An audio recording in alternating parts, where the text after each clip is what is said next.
दोस्तों, आज की कहानी है माफ करना बेटी। तेरी सास के प्यार से मुझे जलन हो रही थी, गलती हो गई। चलो दोस्तों, कहानी को शुरू करते हैं। सुबह की नई नई शादी हुई थी। ससुराल भी एकदम सपनों जैसा, समझदार, पढ़ा लिखा, खुले विचारों वाला और पत्नी को सम्मान दर्जा देने वाला। पति अमित भाभी पर जान छिड़कने वाले और भाभी को मायके की याद ना आए, इसलिए उनका मन लगाकर रखने वाले देवर सुमित और ननंद वंदना।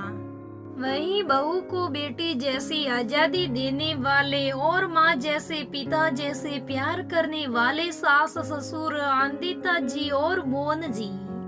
शायद इससे ज्यादा खुशियाँ कोई लड़की या उसकी माँ ईश्वर से मांग भी नहीं सकती। सुबह रोज अपने माता पिता कांता जी और भास्कर जी से फोन पर बातें करती थी और अपने अनुभव साझा करती थी। माँ और पिता भी उसे अच्छी राय देते थे सबसे संबंध बनाकर रखने और अपने नए परिवार में घुलने मिलने के लिए। इधर कुछ दिनों से भास्कर जी अनुभव कर रहे थे कि जब भी कांता जी सुबह से बात करके हटती, थोड़ी उदास हो जाती। ऐसा लगता मानो कुछ दरक सा गया हो उनके मन में। भास्कर जी ने पूछा भी, क्या हुआ?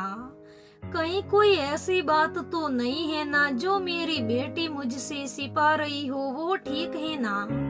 खुश है ना ससुराल में? कांता जी ने गहरी मुस्कान के साथ कहा, वो एकदम ठीक है जी, शायद यहाँ से बेहतर मम्मी जी हैं। उसके ससुराल में यह कहकर वह अचानक उठकर चली गई। भास्कर जी को लगा जैसे अपने आंसू छिपा कर गई।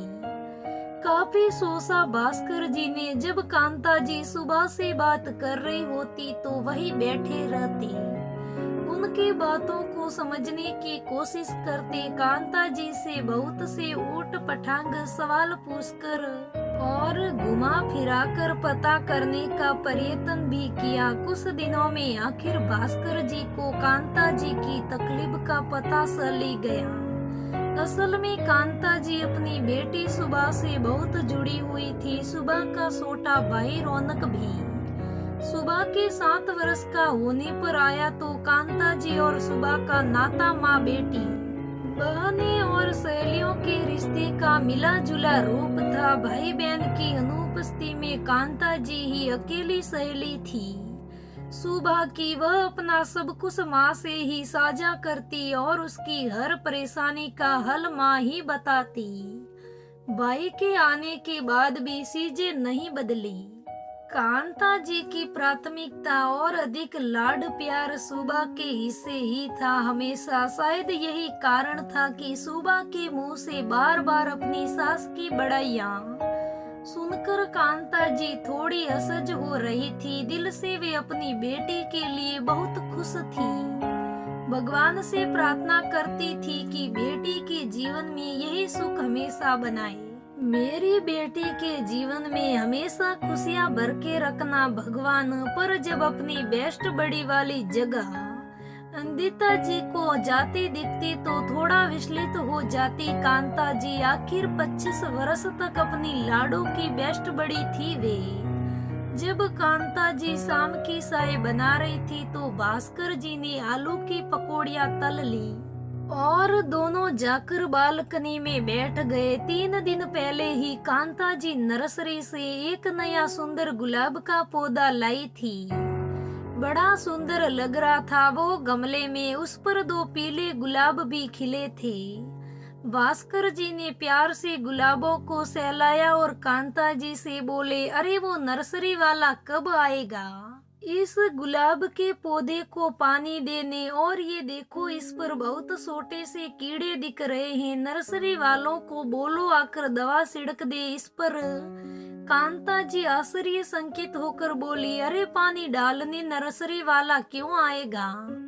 मैंने लिया है पौधा, इसकी देखरेख और पालन मैं कर रही हूँ तो पानी भी मैं ही दूंगी ना। और यदि कीड़े भी आ गए हैं तो दवा मैं छिड़कूंगी, भला नर्सरी वाले को क्यों बुलाऊंगी? हाँ, यदि ये पौधा बहुत बीमार हो गया और मेरी समझ से बाहर हो गया तो उसे बुला लूंगी। मुस्कुरा कर भास्कर जी बोले, तुम क्यों डालोगी पानी, और दवा तो बिल्कुल नहीं छिड़कोगी। आखिर ये जन्म से उस नर्सरी वाले के पास रहा है, उसी ने इसे पाल पोस कर इतना बड़ा और सुंदर बनाया है, तो उसी का हक है ना इसे अभी भी संभालने का। अब कांता जी को गुस्सा आ गया। वे बोली, हाँ ठीक है, उस नर्सरी वाले ने इसे पाला है, पर अब ये मेरी जिम्मेदारी है। इसके लिए सब कुछ करना मेरा अधिकार भी है और मेरा कर्तव्य भी। इतना कहते ही अचानक वे चुप हो गई और कुछ सोचने लगी। भास्कर जी उनके पास आए और उनका हाथ अपने हाथों में लेकर बोले, वही तो कांता, हमारा गुलाब भी अब एक नई बगियों में बसने गया है, एक नए माली के पास खुश नसीब है।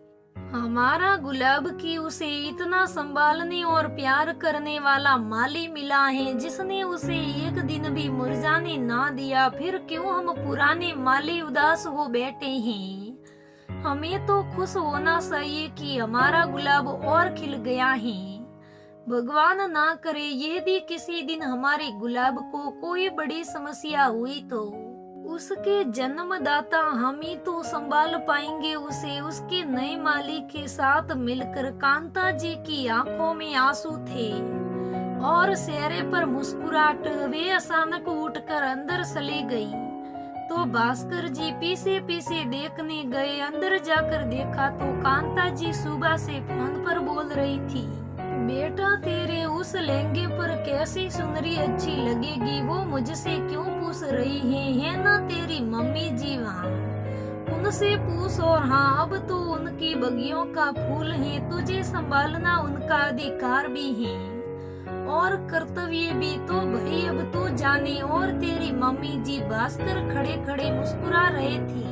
जो भास्कर जी समझाना चाहते थे वो कांता जी समझ गई थी। दोस्तों, कभी कभी कुछ माएं अपने अधिक प्यार की वजह से अपनी बेटी के संचार को खराब कर देती हैं। हमें अपनी बेटियों को अपने नए संचार, नए परिवार में घुलने मिलने का वक्त देना चाहिए। हमारा स्थान तो कोई नहीं ले सकता, फिर किस बात का डर। रम जाने दीजिए अपनी लाडली को उसकी नई दुनिया में।